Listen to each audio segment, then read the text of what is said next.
आगे हम पढ़ते हैं भारत की खाद्यान्न फसलें। अब खाद्यान्न फसलें किसे कहते हैं? खाद्यान्न फसलें होती हैं जिन फसलों को हम खाने के लिए प्रयोग में लाते हैं। जैसे अभी मैंने आपको पहले पढ़ाया ना, रोपण कृषि, जिसमें क्या था, चाय, कहवा, नारियल, ये सब खाद्यान्न फसलों में नहीं आती, बल्कि एक इसमें आती है वाणिज्यिक फसलों में। तो खाद्यान्न फसलों में क्या आती है? जैसे चावल, गेहूं, ज्वार, बाजरा, मक्का, ये सब कौन सी फसलें हैं? खाद्यान्न फसलें। भारत में 50% अभी तक खाद्यान्न फसलों को उगाया जाता है, यानी कि 50% फसलें हम क्या उगा रहे हैं? खाद्यान्न फसलें। यानी कि कुल भूमि का 2/3 भाग में केवल खाद्यान्न फसलों को ही उगाया जाता है। हमने किसी एक खाद्यान्न फसल के बारे में जानकारी ली इसमें, जिसमें हम पढ़ रहे हैं गेहूं को। ठीक है, हमने एक फसल को चुनना था, हमने गेहूं को चुना। हमने इससे पहले चावल के बारे में पढ़ लिया है, तो गेहूं के बारे में पढ़ेंगे। गेहूं के बारे में हमने पढ़ना है तापमान कितना चाहिए इसमें, वर्षा कितनी हो, मिट्टी कैसी हो, और मानवीय श्रम के बारे में। तो सबसे पहले क्या पढ़ना है? तापमान। गेहूं एक प्रमुख खाद्यान्न फसल है जो कि समशीतोष्ण जलवायु वाले देशों में उगाई जाती है। ठीक है, और इसको बोते समय हमें 10 डिग्री तापमान, और इसके उगते समय यानी कि जैसे ही फसल थोड़ी ऊपर उग जाती है जमीन से, उस समय हमें 15 डिग्री सेल्सियस तापमान, और जिस समय इसकी कटाई का मौसम होता है उस समय हमें 25 डिग्री सेल्सियस तापमान की आवश्यकता होती है।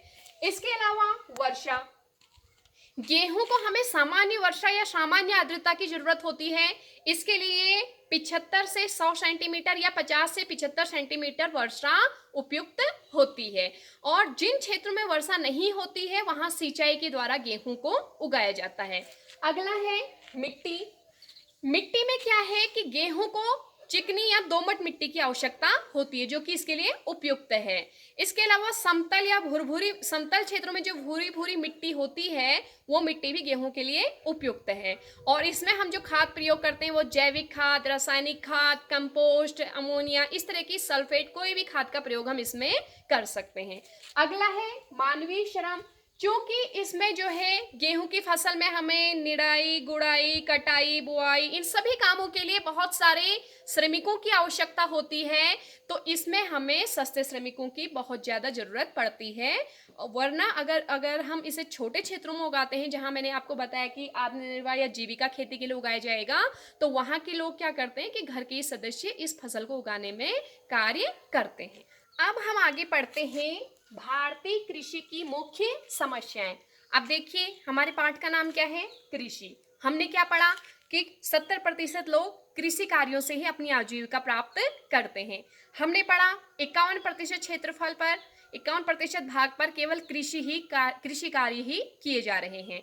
लेकिन फिर भी भारत विकसित देश नहीं है, भारत के किसान बहुत ज्यादा धनी नहीं है। तो ऐसा क्या कारण है, ऐसी क्या समस्याएं हैं इस कृषि की कि यहाँ पर बहुत ज्यादा उत्पादन या बहुत अधिक फसलों में उत्पादन, उर्वरता जमीन में नहीं देखी जाती है? तो सबसे पहले तो हमने पहला जो कारण देखा, सामान्य कारण को हमने 3 भागों में बांटा है। पहला है भूमि पर जनसंख्या का भार, दूसरा है कुशल मानव शक्ति का अभाव, और तीसरा है भूमि पर लगातार कृषि। सबसे पहला क्या है? भूमि पर जनसंख्या का भार। तो होता क्या है कि देखिए, जनसंख्या दिन प्रतिदिन बढ़ते जा रही है। हमारे देश की जनसंख्या को आप देखेंगे तो दिन प्रतिदिन या हर 10 साल में हम जब भी जनगणना करते हैं तो बहुत ज्यादा अधिक तीव्र गति से बढ़ रही है। ठीक है, जनसंख्या की दृष्टि से दूसरा देश हमारा भारत आता है, और जितनी जनसंख्या बढ़ेगी उतना ही कृषि पर भार भी उसका बढ़ेगा। ठीक है, क्योंकि भूमि तो सीमित है, भूमि तो बढ़ नहीं सकती, जितनी हमारे पास जमीन है उतनी ही रहेगी। लेकिन जनसंख्या बढ़ती जा रही है, तो उससे क्या हो रहा है कि लोग, जनसंख्या जितनी भी बढ़ रही है, वो जो लोग हैं वो कृषि पर ही निर्भर हो रहे हैं, और इससे जो है कृषि का उत्पादन ज्यादा हो नहीं पा रहा। दूसरा क्या है? कुशल मानव शक्ति का अभाव है। क्या हमारे भारत देश के जो किसान हैं वो निरक्षर भी हैं, निर्धन भी हैं, और बहुत ज्यादा भाग्यवादी भी हैं। भाग्यवादी मतलब हर एक चीज पर डिपेंड करते हैं कि चलो किस्मत में जो होगा। जैसे चलो हमने तो बो दी है, अब देखते हैं अच्छी फसल होगी या नहीं होगी। हमने तो बो दी है, अब देखते हैं कि बारिश हो जाए तो अच्छी फसल हो जाए। यानी कि क्या है कि हर एक चीज के लिए बारिश पर निर्भर होना, भाग्य पर निर्भर होना, जिस कारण से वो वैज्ञानिक विधि को जान ही नहीं पा रहे हैं और फसल का उत्पादन बहुत ज्यादा नहीं हो पा रहा है। अगला क्या है? भूमि पर लगातार कृषि। हो क्या रहा है कि जब से भी भारत देश में कृषि की जा रही है, लगातार उस भूमि पर कृषि किए ही जा रहे हैं। और जबकि होता क्या है, अगर अनवरत कृषि की जाए कि एक साल छोड़कर फिर एक साल छोड़कर इस तरह से अगर फसलें बोई जाएं, तो उसमें मिट्टी में उर्वरा शक्ति भी बहुत ज्यादा होती है और फसलों का उत्पादन भी बहुत अधिक होता है। लेकिन किसी भी साल के लिए या किसी भी महीने के लिए भूमि को खाली नहीं छोड़ा जाता है, उसमें लगातार कृषि की जाती है, जिससे कि भूमि की भारतीय कृषि की समस्या मुख्य है, जिससे कि क्या हो रहा है कि भारतीय फसलों का उत्पादन बहुत ज्यादा नहीं हो पा रहा। अब आगे आप देखिए, नंबर 2 में क्या है, संस्थागत कारण कि कृषि निम्नीकरण का या भारतीय कृषि की मुख्य समस्या में अगला कारण क्या है, संस्थागत कारण, जिसको भी हमने 3 भागों में बांटा है। पहला तो है खेतों का लघु आकार, दूसरा है अल्प मात्रा में भूमि सुधार और तीसरा है कृषि सेवाओं का अभाव। तो सबसे पहला हमने जो बांटा है खेतों का लघु आकार। खेतों का लघु आकार क्या होता है, होता क्या है कि भारत देश में जो परंपरागत विधि चली आ रही है उसके अनुसार क्या है कि जितना परिवार बढ़ेगा या जितने भाई होंगे उनमें भूमि का बंटवारा होगा, और इससे क्या होता है कि जो खेत होते हैं वो कई सारे उपखंडों में बंट जाते हैं। ठीक है, अगर एक खेत है माना 4 भाई है तो वो 4 भागों में बढ़ जाते हैं, जिससे कि क्या हो जाता है, उनके खेतों का आकार लघु हो जाता है। दूसरा, अल्प मात्रा में भूमि सुधार। अभी तक जो हम बात कर रहे हैं कि ये भूमि जो है इसकी उर्वरा शक्ति नष्ट हो जाती है, उसे बढ़ाने के लिए कोई भी ऐसा सुधार या योजना बहुत कारगर अभी तक हुई नहीं है और अभी तक बनाई नहीं गई। कुछ मात्रा में ही सरकार द्वारा ऐसी योजनाएं चलाई जाती हैं, जिससे कि बहुत ज्यादा भूमि सुधार नहीं होता।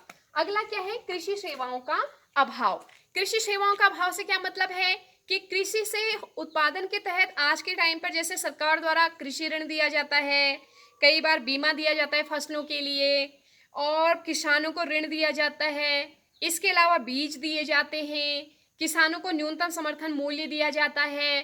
तो कई सारी योजनाएं सरकार द्वारा चलाई जाती हैं, लेकिन होता क्या है कि ये सेवाएं भी बहुत ज्यादा कारगर नहीं होती हैं, किसान को इससे भी ज्यादा नुकसान कई बार हो जाता है। और इसके अलावा क्या है कि कई जगह किसान इतने साक्षर नहीं हैं, इतने जागरूक नहीं हैं, जिससे कि इन योजनाओं का लाभ वो नहीं उठा पाते हैं।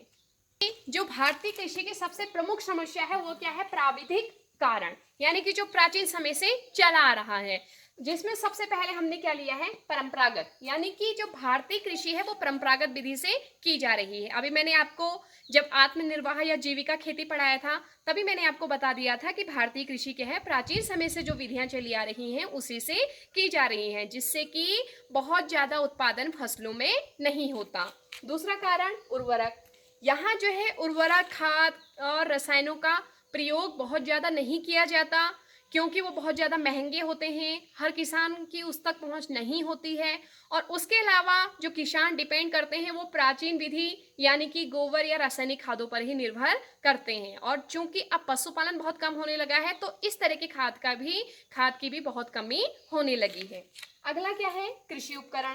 कृषि उपकरण में मैंने आपको क्या बताया था अभी आत्मनिर्वाह खेती जब बताई थी कि कृषि उपकरण जो है पुराने ही प्रयोग किए जा रहे हैं, जैसे कुदाल का प्रयोग ही आप कर रहे हैं, जुताई के लिए हल का प्रयोग ही आप कर रहे हैं, कटाई के लिए आप अपने दरात का ही प्रयोग कर रहे हैं। यानी कि कोई भी नया उपकरण, जैसे कि नए उपकरण में ट्रैक्टर आ चुका है, आप उसका प्रयोग नहीं करते। कटाई के लिए मशीनें आ चुकी हैं, आप उसका प्रयोग नहीं करते। क्यों नहीं करते? क्योंकि हर किसान की पहुंच वहां तक नहीं हुई है, वो इतने धनी नहीं है कि इन सबको अफोर्ड कर पाते हैं।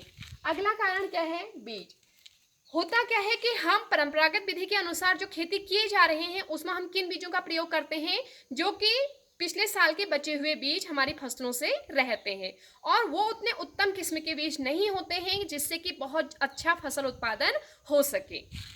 अगला, साख सुविधाओं का बहुत ज्यादा अभाव अभी भी है। जैसे मैंने अभी आपको बताया कि कृषि ऋण, फसल बीमा, न्यूनतम समर्थन मूल्य, ये कई तरह की विधियां, कई तरह की योजनाएं हैं किसानों को जागरूक करने के लिए, किसानों को मोटिवेट करने के लिए, उनको सहायता देने के लिए, लेकिन ये सारी सुविधाएं भी बहुत अधिक नहीं है।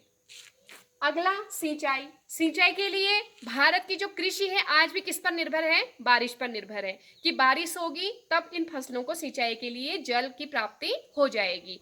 जबकि सिंचाई के लिए नहरों का, नलकूपों का इनका प्रयोग केवल धनी किसान ही कर पा रहे हैं, हर किसान नहीं कर पाते। तो ये सारी समस्याएं हैं भारतीय कृषि की, जिस कारण से भारतीय फसलों का उत्पादन बहुत अधिक नहीं हो पाता। तो इसी के साथ हमारा पार्ट 4 आज समाप्त होता है। अब हमारी ज्योग्राफी कंप्लीट हो चुकी है। हाफ ईयरली के बराबर हमने 4 चैप्टर पढ़ लिए हैं 8 चैप्टर में से। इसके बाद हम पढ़ेंगे अर्थशास्त्र। अगली वीडियो में आप सबके साथ उपस्थित होती हूँ। आप लोग घर में स्टडी करते रहेंगे। नमस्कार।